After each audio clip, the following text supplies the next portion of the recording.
Warning, these videos contain mature and psychological themes. The stories are often inspired by real events, folklore, or historical cases, but are fictionalized and dramatized for entertainment purposes. No graphic content is shown. Viewer discretion is advised. I haven't told this story before, not to anyone. Some things you keep quiet because saying them out loud makes them real. And I'm still not sure I want to accept that this was real and still is.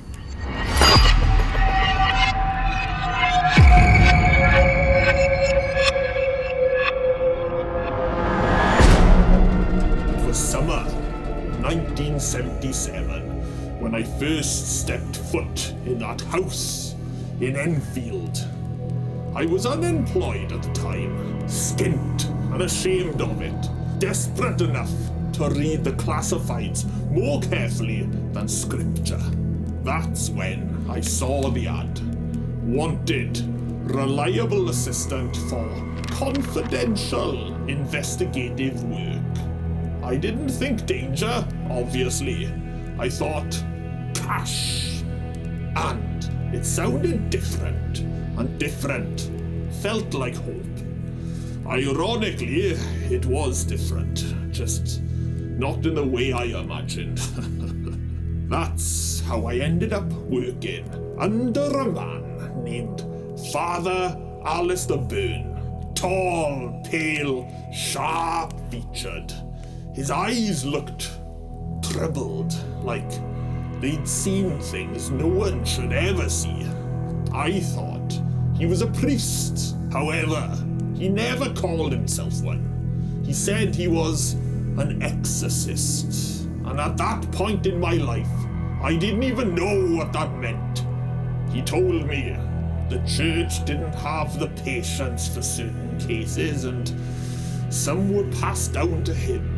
I assumed we'd deal with drunks, sleeping in churches, squatters, petty disturbances, something physical, something explainable. I certainly wasn't ready for what waited for us in Enfield. Our first case took us to 284 Green Street, a small council house, single mother, 4 children. Father Byrne calmly explained the job description whilst we sat in a car outside the property. Probably a little too calm looking back. He said the family were being tormented by something unseen. I laughed, not because I didn't believe him, but because disbelief felt safer. Father Byrne, he didn't laugh back. I remember the first time stepping into that godforsaken house. The sky outside, beautiful and blue. The air smelt like freshly cut grass. But inside, the air was thick, stagnant. There was a putrid smell I couldn't identify. Not rot, not damp. Something older. The walls seemed to sweat with moisture, almost as if they were sweating with fear, just like me. Peggy, the mother, looked hollowed out. Her hands clutched a chipped mug of tea that she never drank. The girls, Janet and Margaret, refused to come downstairs. The boys sat silently in the kitchen, staring at nothing. That silence unsettled me more than screaming ever could. Father Byrne barely spoke. He pressed his palms to the walls, muttering some Latin phrases under his breath.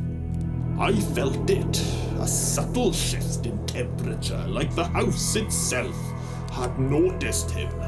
The first night, nothing happened. That almost felt worse. But the second night, oh, everything changed. We were in the front room when the knocking began. 3 of them, slow, precise, deliberate. Father Byrne whispered, "It's starting." And then, just like that, a deep, gravelly voice boomed from upstairs. It announced itself. We moved with haste to protect the children. We found Janet sat on her bed, his sister scared across the room. Janet's mouth moved, but the voice wasn't hers, no. It was deep, raspy, old. Get out me house. I must admit, I couldn't move, I couldn't breathe. I was in utter shock. Peggy, the mother, she screamed, and it pulled me out of my trance. "Get out," she said. "Save yourselves, you shouldn't be here." Then, loud banging. It started, deafening, inside the walls. Janet rose from the bed, not standing, not floating. Her body twisted, contorted into angles no body should be able to do. Eyes rolled back, facing the ceiling. Father Burns, he moved fast, salt in one hand, crucifix in the other. Latin spilled from his mouth like a weapon. Shadows contorted like the girl. They stretched across the room. And behind the child, I saw a figure. Tall, thin. Its fingers were too long, its posture unnatural, hunched as if burdened by its own corpse. Janet collapsed back onto the bed. Father Byrne continued chanting. The child screamed, now in her own voice, begged Father Byrne to stop. Peggy, the mother, buried her face into my chest. She couldn't watch, and I admit I couldn't watch either. We held each other close as the room trembled. Books slid from the shelves. Walls groaned like something alive was trapped inside them. Father Byrne, he hurled salt towards the corner of the room. The figure recoiled, not in pain, but in recognition. It dissolved into the shadows and silence returned. For a moment, everything felt normal again, too normal. We all gathered together and began to head for the staircase. That's when I saw him.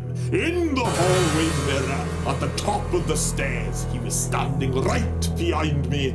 Close, so close, his face almost touched mine.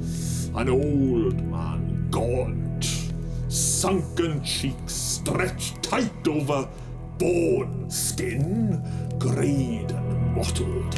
His eyes were clouded, milky, blind, yet somehow locked directly into mine.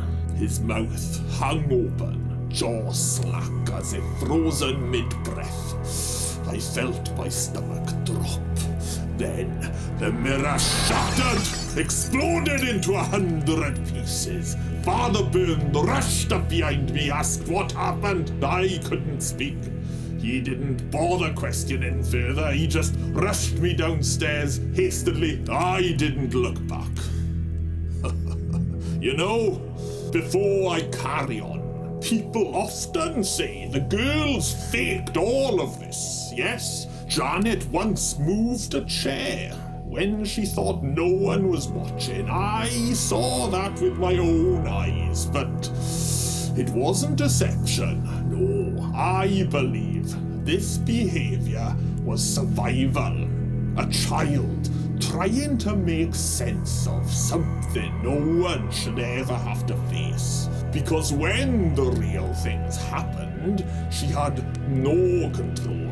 Bruises on her skin formed mid-sentence. Furniture flew across rooms like they weighed nothing. Whispers crawled through the walls in that old man's voice. After a few days of our involvement, Father Byrne told me quietly, "You can't banish this. You can only cage it." Then came the final night. I didn't want to go back.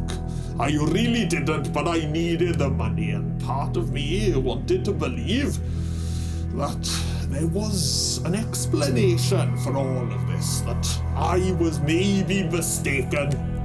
The house shook again, the children cried again, Father Byrne's chants filled every room again. And then the old man spoke again. This time, however, it was different. He went on and described such things as pressure in his head, how it started to build up like a band being pulled tighter and tighter around his skull. He spoke of the pain behind his eyes, the heat, the confusion. The moment his vision went, he went on to explain how he sat in that armchair downstairs in the corner of the living room, how he fell asleep and didn't wake up. But this is the haunting thing. As he spoke, I felt everything he was saying.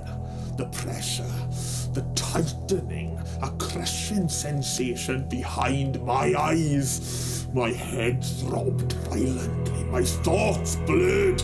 It felt like my brain was swelling inside my skull as the voice was explaining it. I tried to cover my ears, but it didn't help. The voice wasn't in the room, it was in my head. I panicked. I tried to get out. I stumbled towards the stairs. Now, I don't know if I tripped or if something pushed me. I just remember falling. When I came to, Father Byrne was stood over me. He said it was done, but not gone. He pulled me up to my feet, whispered into my ear to never return, no matter what. 3 months later, Father Byrne passed away in his sleep. But for me, it didn't end there. That's when the dreams started. Always the same. Janet on the bed, eyes black as night. And that whisper. I'm coming for you next, Tim. You're bloody next. Now, as the nights deepen, I understand that house wasn't just a doorway to something else. It was a link into me. Every knock, every whisper reminds me that some doors once opened never truly close. Sometimes, late at night, I see him at the foot of my bed, watching me. Those long fingers hanging limp by his sides. I don't look up at his face, oh no. I remember exactly what he looks like, and I'll be damned if I ever have to make eye contact with that thing again. This memory, this story, from me to you, is a reminder that some things never leave. I thought I walked out of that house in 1977 and left it all behind. No, it just learned my address. So be careful what doors you open in life. Not every door takes you somewhere else. Some of them let some things in.